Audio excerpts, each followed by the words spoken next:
with our Think Big teams across all projects to maximize the use of our test and learn methodology.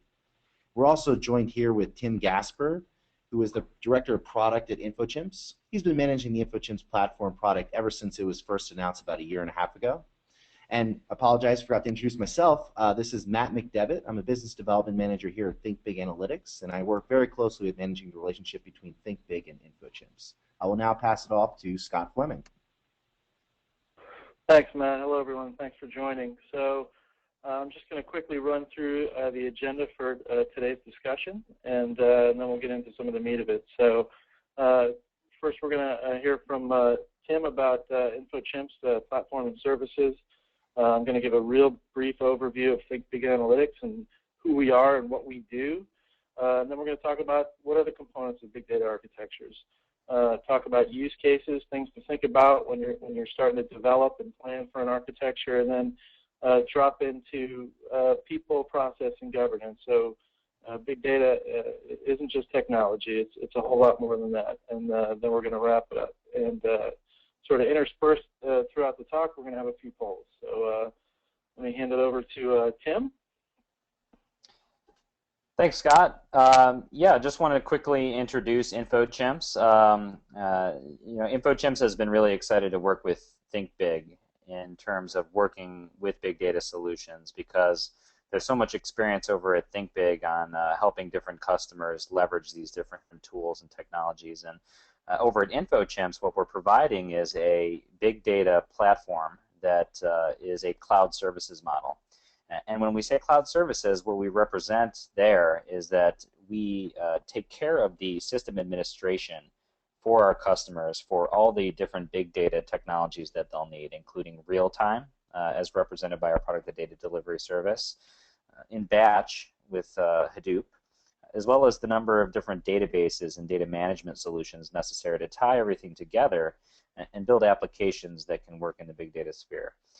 And you can just see on the screen there an example architecture of the kinds of solutions we provide for our customers, helping them collect their data, manage that infrastructure, accelerate those big data projects, and then have those applications or those business inquiries go and interact with that platform. And if you could move to the next slide for me. And then here's just a quick example of the kinds of solutions that Infochimps provides. This is a large media organization in Canada, and they have traditionally been involved in a lot of traditional media metrics gathering for their advertising customers. They have news broadcasting, radio broadcasting, different magazines and things like that. And their advertisers want to be able to leverage social media as well. And so Infochimps provided them a solution where we took care of that underlying system architecture. They didn't have to worry about the complexity of big data. They got to just build their analytics on top of that platform, build that rich application that could give their customers social media and traditional media insight. And it's a really cool story of how somebody who takes care of system administration can really accelerate a project because of the fact that it only took them 30 days to develop all the back-end analytic functionality because we took care of all that complexity. And they're going to enable a $60 million line of business with just 6 months of work, only 1 month of which was the actual big data analytics. So pretty exciting what these tools can do, and working with companies like Think Big and Infochimps can really help accelerate those projects. Thanks, Tim. So let me just give folks on the line a little bit about Think Big Analytics. So we started the company about 3 years ago. Our founders really saw an opportunity in the big data space. As time has gone by, there's been certainly proven value around big data and big data technologies from the likes of Google and Facebook. But what we're seeing now is a real explosion of products and vendors. It's a busy space. There's a lot of innovation and investment going on. And really, what Think Big exists to do is to help people make sense of it, glue some of these components together, add value, and simplify some of the complexity. We do this with sort of a three-pronged approach around our services. We have an Imagine service, which is working with customers on strategy and roadmap, like how to think about big data and how it applies to your business.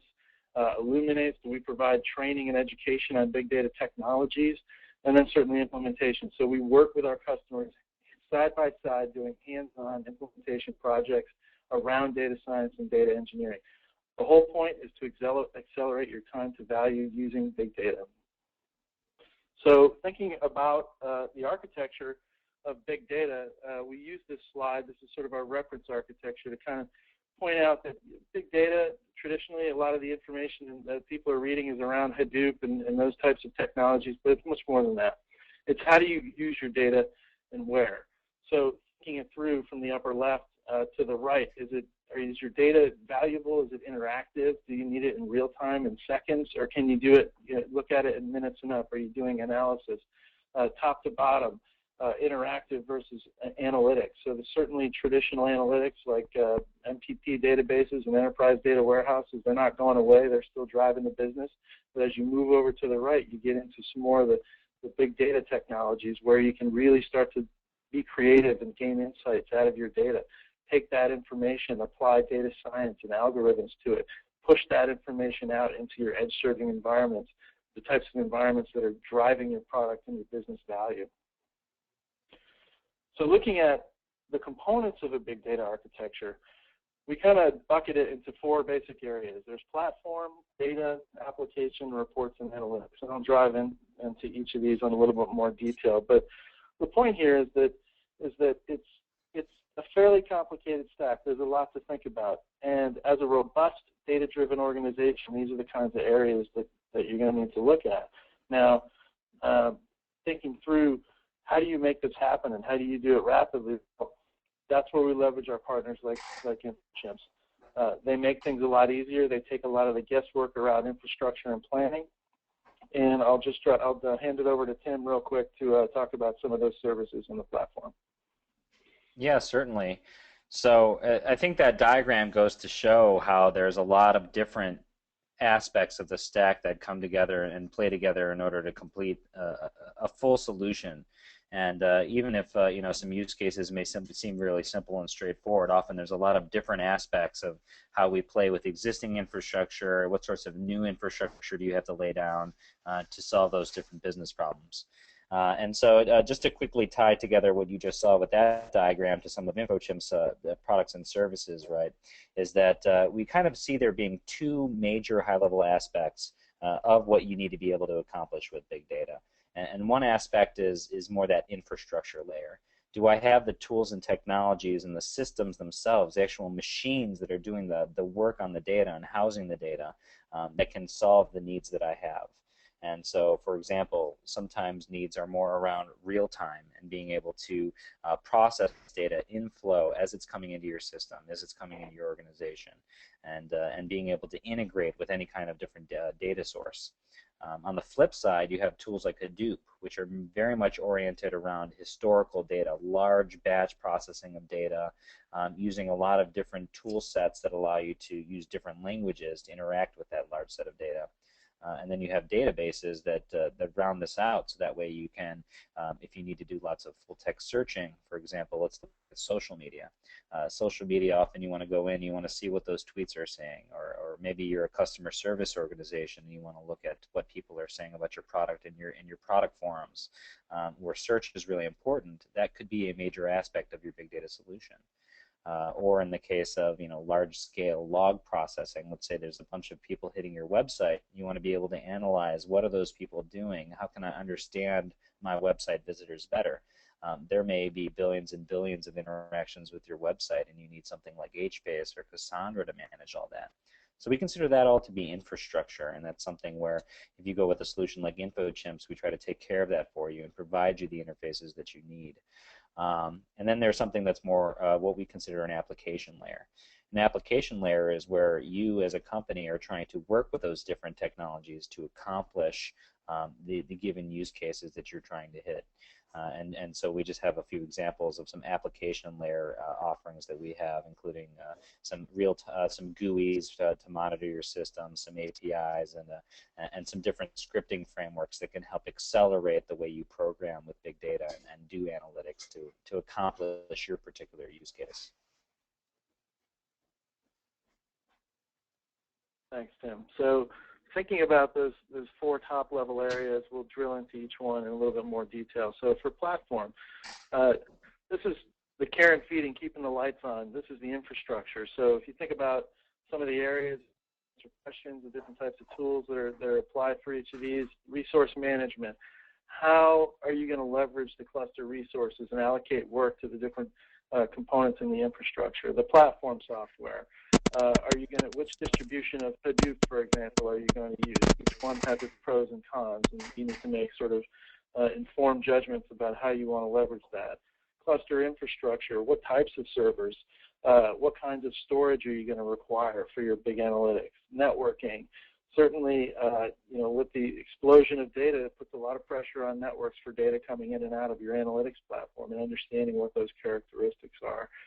Cluster provisioning. So thinking through small to large clusters, how do you provision those in a very stable and consistent way? How do you do configuration management? Management and monitoring. So you've got a cluster of 100 nodes. How do you make sure that everything's running and it's healthy? And then certainly cluster security. There's a lot of different options out there for how you can apply different tools and technologies to address some of these issues, and certainly something that as you get on your big data journey, these are the kinds of questions you're going to need to ask. And data. So data is the core to big analytics. Data transformation and aggregation. You have raw data. What do you need to do to it to make it useful? Metadata management. If you think about the explosion of data, one of the big promises of big data is you have a lot of flexibility. You can join different kinds of data, different sets that you weren't ever able to do before. But you've got to have an approach to manage that, understand, publish it to your users, allow them to understand what the opportunities are and where the data is. Low latency data access. We talked a little bit about batch processing. It's really sort of Hadoop sweet spot, but certainly this kinds of data and analytic data may have low latency access requirements to serve interactive applications. What types of storage do you need for that? What are the characteristics? Do you document oriented? Is it column oriented? Do you need NoSQL, or is it a relational database? And then certainly data governance. So, policies around data access. I think one of the things that we see a lot on our customer sites is data governance is first and foremost when you start to get into merging sort of public domain kind of data with PII type of data. But you have to have a governance in place for that. And there's certainly tools around the infrastructure, the ecosystem to deal with those types of issues. Applications. So this is really where you're starting to work with your data and make it useful and service your different needs, be it interactive applications or whatnot. What's your development stack? There's a lot of different options in big data for which technologies to choose. Data ingestion. Where's your data coming from? How are you getting it into your environment? Do you have SLAs around how quickly you get it in? Certainly, data durability. Or do you have acceptable data loss? Is it batch or is it streaming? And then data publication, information coming out of the cluster to, let's say, your enterprise data warehouses or your data marts or your operational data stores. How do you do that? Workflow management. So in a lot of cases, the data that comes into a big analytics cluster has to go through several transformations. There's a lot of work that needs to be done to think through that. What are the dependencies? Do I have external data requirements, and so on and so forth? And then certainly reports and analytics. So this is where big data comes alive. It's data science and algorithms and more traditional BI and reporting. There are tools and techniques to be innovative and leverage big data technologies and the big data platforms in order to allow folks to innovate better, faster, test and learn. Hey, and Scott, just to make a comment here, I think it's really interesting how many different BI tools and vendors are embracing big data and Hadoop and some of these different ways to connect to these systems, because it really goes to show that Hadoop and some of these other infrastructural platforms are really becoming the primary way to house a lot of data for a lot of different use cases now, and wanting to have lots of different interaction layers into that data. Absolutely, and they're really making a lot of progress there. I mean, the idea of joining data in a big data cluster with data in a relational database was unheard of a couple of years ago, and now we're starting to see a lot of innovation around that. Absolutely. So the point is here, talking through the platform and the components and the 17 different items that I sort of just addressed, is that it's complicated. It's hard to implement.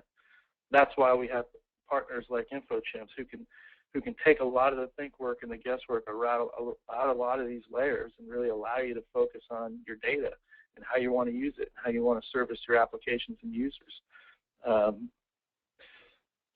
It can take a lot of months to build a single application, but with experts and partners and infrastructure players, you can actually reduce that time to value. So I think now we're going to pause for a few seconds and take a poll, make it a little interactive.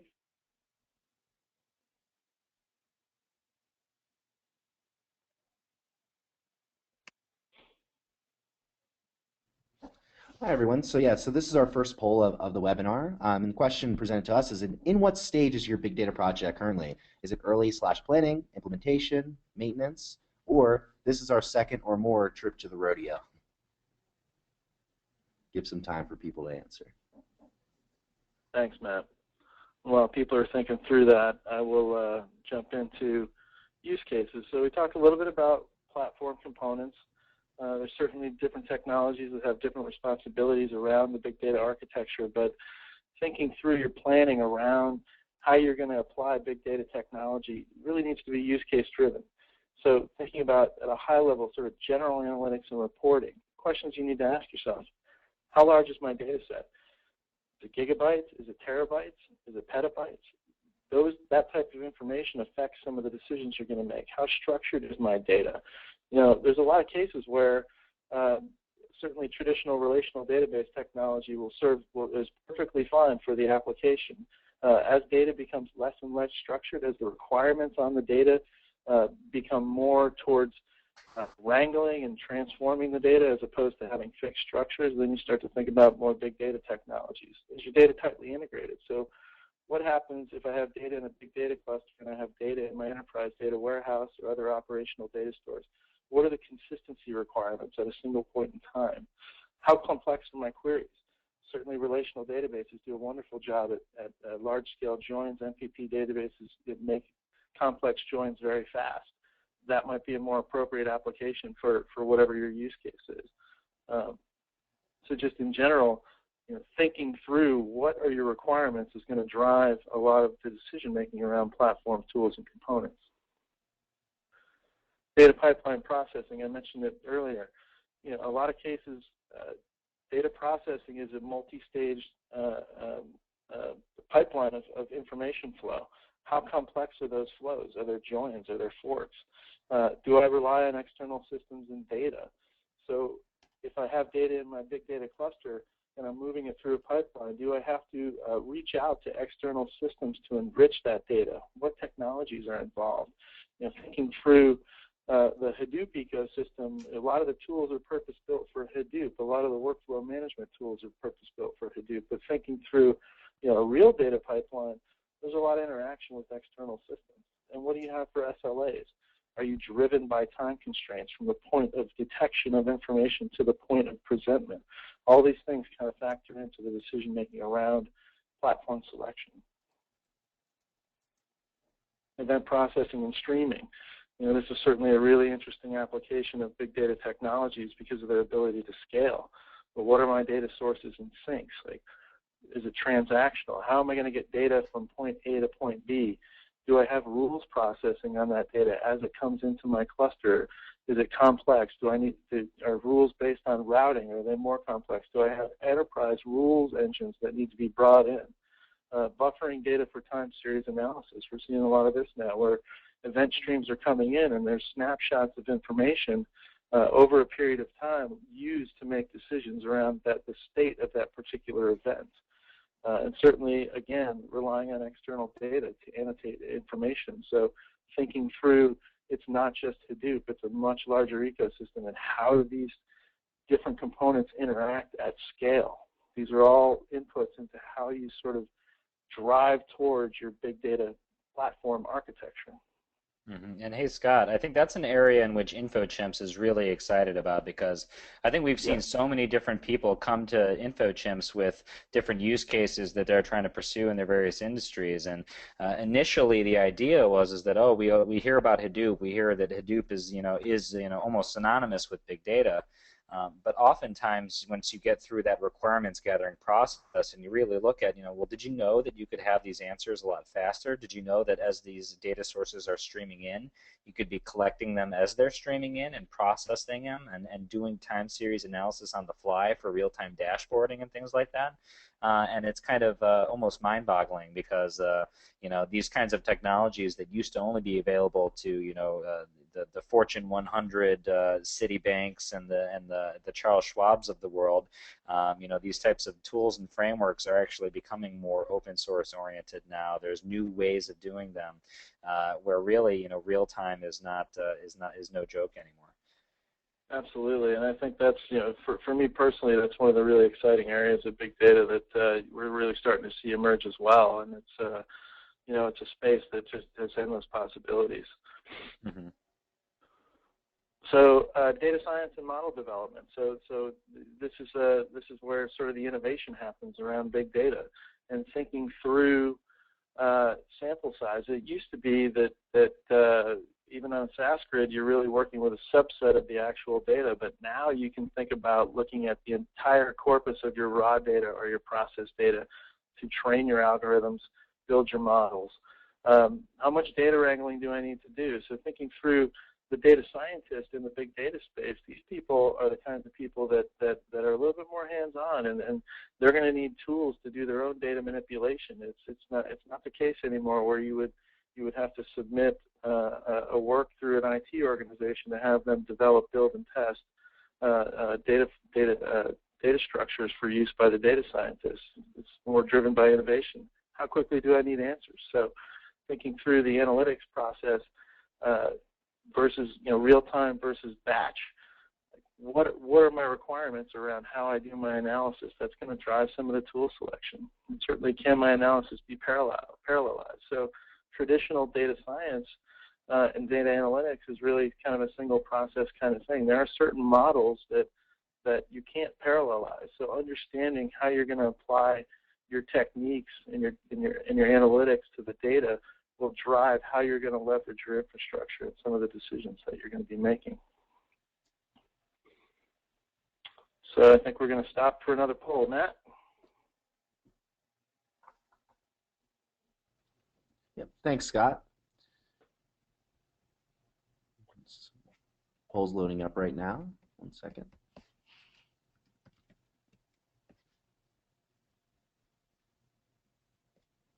So the next poll we have here is, what department is driving your big data projects?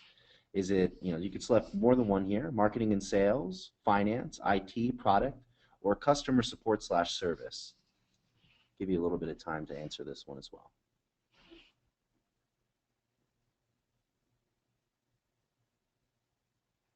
So while folks are thinking through that,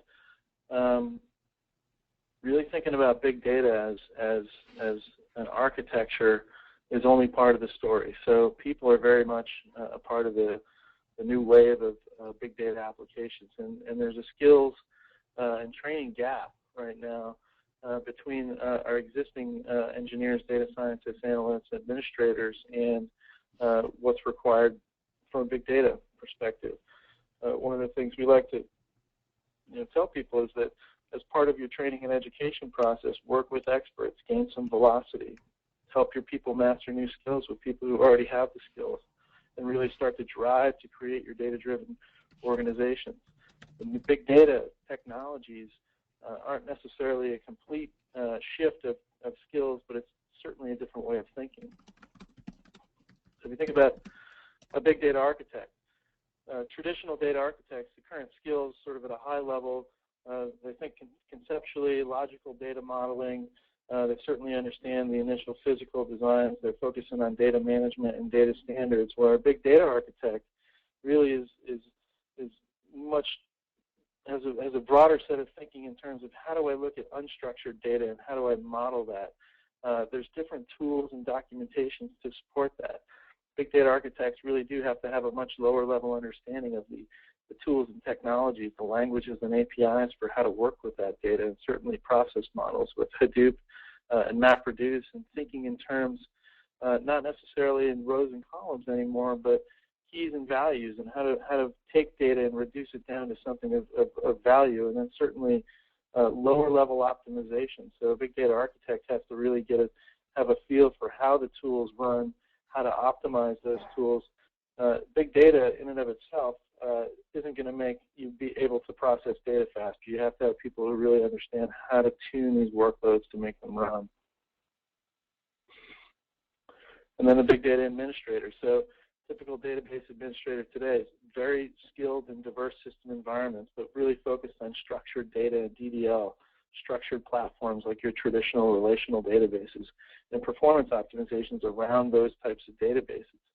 New skills is really, it's not a huge leap, but it's management and monitoring tools now for big data, understanding metrics around data flows. If you think about data pipelines and the different types of processing that happen in a big analytics project, you have to have a lot more detailed understanding of the different steps and how data moves from state to state, and understanding automation for scale. This is a totally different way of thinking in terms of data processing.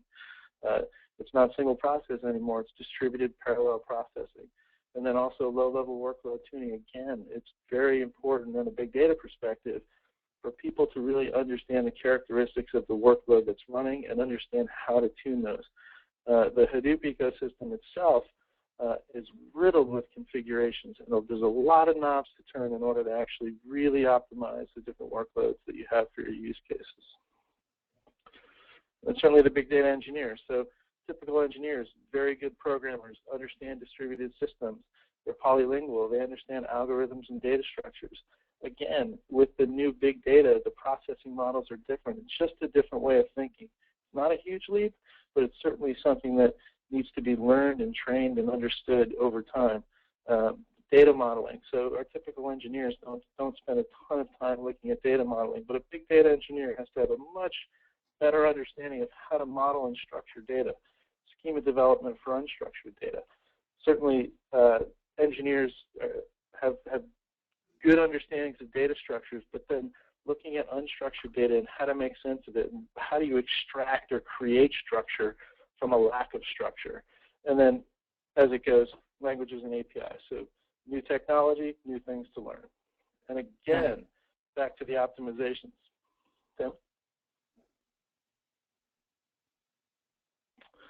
And then finally, the data science and the math modeler. So thinking about today's business analyst and then turning that business analyst into a data scientist / math modeler. Sort of the traditional business analyst has good SAS modeling experience, some general purpose programming and machine learning, advanced analytics. All these skills, they loosely translate into the big data space, but there's work to do and there's education to make that happen, because understanding Hadoop is a completely different paradigm. There's new tools, there's new models, unstructured data, working with that, and efficient programming. So we like to think of our data scientists as part sleuth, part mathematician, statistician, part programmer, and a very curious individual. These are the kind of people who find signal from noise. They're going to generate the value out of the data. Mm-hmm. And just to chime in real quick, I think it's really interesting looking at the developer class and the data science or the analyst class, and you kind of look at their current skills and some of the different programming languages that they're used to, or current analytics tools like SAS or R or SPSS. And what's nice is that there's an ecosystem starting to grow now around Hadoop and some of these big data tools, with frameworks like Wukong that Infochimps provides, or there's certain things for R like RMR, and SAS has a connector, and there's definitely an emphasis by vendors in the open source community to try to make there be stepping stones, so that analysts don't all of a sudden have to go to data science university and come out the other end a big data pro. That you can be leveraging some of your existing languages and existing approaches and start to ease yourself into the big data world. Absolutely. So I think we're going to stop here. Real brief pause, Matt, for our last poll of the day, and then I'll wrap up with a couple other areas. Yes, thanks, Scott. So this will be our last poll. How many people are involved in your big data buying decision? 1 to 5, 6 to 8, 9 to 11, just to kind of get an idea of the complexity involved with big data decisions at your organization. And just as a reminder to the attendees, definitely take advantage of the questions functionality. The more interactive we can make this, the better. And towards the end, we can kind of look through that and knock them down and kind of get your questions and things you're thinking about addressed. Thanks, Tim. Thanks, Matt. So we talked a little bit about people, we've talked about technology, let's talk a little bit about process. So this is a gross generalization of a traditional software development lifecycle: define, design, develop, deploy. It's really a requirements-driven process. Things need to be understood up front, but it takes time. It takes time to go through each of the gates to get your information or your requirements into a production environment. And sometimes the business value is lost throughout that process. So thinking about a traditional SDLC that might take months, thinking through what the initial requirements are, the business has already evolved in some cases, and basically what you're building is obsolete or no longer of value. There's limited flexibility in this process, and the cost of failure is extremely high in many cases. And certainly, Agile software processes make things much more compressed and condensed. But the point here is that requirements-driven, very fixed, gate-driven software development lifecycle doesn't necessarily fit the big data era, if you will. Thinking about big data in the process, it's a real iterative process. You think about things, you imagine, what can I do? Build it, test it, and learn from it. Iterate constantly. Rapid cycles. In a big data cluster with tools and technologies that exist today, it allows for rapid innovation. Test, test, test. Absolutely. Data scientists and analysts have the opportunity to look at multiple problems, much larger data sets, and get answers and insights in a much shorter period of time. And we like to say, fail fast. The cost of failure in this kind of infrastructure is much lower because you have a lot more flexibility. You haven't had to go through a complete engineering cycle, for example, to add a new table to your enterprise data warehouse. You have a platform and a sandbox to really test and innovate. And then certainly the last sort of topic here is big data governance, and it's something that is absolutely critical to a successful, mature big data architecture. Certainly traditional enterprise IT organizations have governance in place. Thinking about big data governance, it's around technology adoption. It's around the solution selection. So it's still not a free-for-all. There's a lot of technology out there. You still have to have a process in place to make good decisions about where you're going to invest your time, people, and money in what technology. Data privacy is absolutely critical. It's becoming more and more critical with every customer that we see because they're seeing ways of creating value out of joining lots of different data, but understanding that some of this data is very sensitive. How do we actually access that? What are the governing principles we have to deal with around that? And then metadata management and reuse. I mentioned this before. With this proliferation of information and data, especially data that's structured and semi-structured, really having a repository or a process for publishing that information, making it available, making people understand it so it's reusable.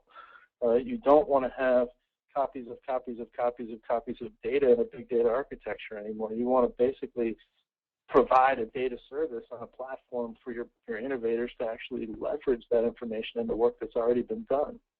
It's critical to support the governance process in a big data environment. And thinking about a little bit about what's different from a typical IT versus big data, typical IT is pretty well structured. It's very pragmatic, it's evolutionary. Big data, rapid learning cycles. New technologies are coming in all the time. Typical IT is prescriptive on industry standards. Big data needs to be a little bit more contextual around the company. It needs to be applied with context. So you can't just kind of dogmatically look at big data and set general rules across the organization. Thinking through how you're going to apply standards and controls around your data is critical, but you don't want to inhibit the innovation. So the old rules still apply, but new rules do need to be factored in. And then lastly, sort of the big data architecture and becoming a big data-driven organization through big data. It's really a journey. It's an iterative cycle. It's something that you can start small and then scale out, constantly iterating, constantly learning. You don't have to get everything right out of the gate. You don't have to spend an enormous amount of time in analysis paralysis. You can make some spot decisions and get things moving rapidly. That's why partners like Infochimps allow us to enable the identification and capture of value rapidly, because they've thought through how to set up this infrastructure and how to provide you with the tools to actually start to innovate and see value rapidly. Yeah, I think that's definitely a big point there, is that you don't want the thing that's holding you back to be the technologies themselves. You want it to be your own ability to imagine what you can do, test that out, learn, right? I mean, and that's almost a page out of the lean methodology book, right? How quickly can we iterate through the learning cycle, and then move on to the next project and continue to innovate and get better and better until these tools, your more traditional tools have evolved into this next generation of tools, and be able to really prove out some strong ROI, right? And that's kind of one of the goals of Infochimps from an infrastructure perspective, and definitely ThinkBig's goal, right, is to accelerate that process and really prove out value. Absolutely. So I wanted to thank everybody, and Tim, that's pretty much our last slide, and we certainly hope that you gleaned some insight into the big data architecture and the things you have to think about as you sort of start the big data journey. I don't know if we have questions on the panel or not. We have a couple of questions that trickled in, Scott. So one that we have for you, Scott and Tim, where do you see data virtualization technologies fitting into the overall architecture? Data virtualization technologies or platform virtualization technology? Well, I guess I'm thinking I guess in terms of both. Yeah, so I think we're starting to see a lot of interesting innovation around virtualizing big data platforms. If you think about companies like VMware and the stuff they're doing with Serengeti and the Isilon architecture, for example, those are certainly areas where it's going to make it a lot easier to virtualize your Hadoop instances.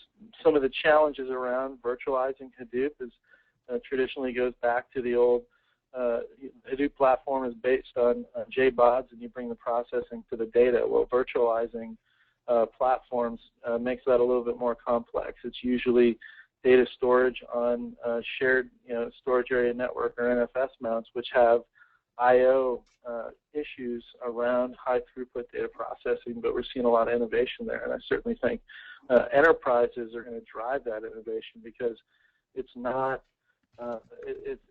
cheap, and in some cases it flies in the face of IT direction to go out and buy 100 physical servers when they've just spent the last 10 years trying to figure out how to reduce their energy footprint. Mm-hmm. Yeah, I think big data on virtualized servers is definitely sort of the future. I mean, you've seen how even databases now have moved to very much a virtualized kind of approach in larger IT organizations, and so I think we'll see big data to continue to move that way, and companies like VMware, kind of leading the way. You see cloud-oriented companies like OpenStack and others that are providing approaches that are sort of virtual in nature. Yep. And just to also talk about the potential other thing that this question could mean around, data federation, I guess is another term for it, right? Is do we really have to move data around in order to take advantage of it in a big data way? Is that if you interpret that question that way, that really Infochimps has kind of thought that that there aren't very many good approaches to doing that with big data yet, and maybe those technologies will continue to get better. But we always advocate, either put the infrastructure where the data is, or move the data to the infrastructure, and that tends to be a superior way to really accomplish a lot of your big data needs around these different technologies. Yeah, so that was the main technical question. There were also some questions around, slides and being able to view this webinar again. So the webinar will be available on the thinkbiganalytics.com website under resources, and it will be posted later this evening. So expect to be able to log on to thinkbiganalytics.com tomorrow morning, and it will definitely be up. Again, thank you everyone for attending. I hope that you enjoyed this webinar. And if you are interested in learning more about Think Big, Infochimps, and our partnership, an email will be going out to you all, and you could reply to that email to learn more. Thank you all, and have a great day. Thanks, Yeah, everybody. thanks, Matt. Thanks, Scott, and thank you everyone for attending. Thank you.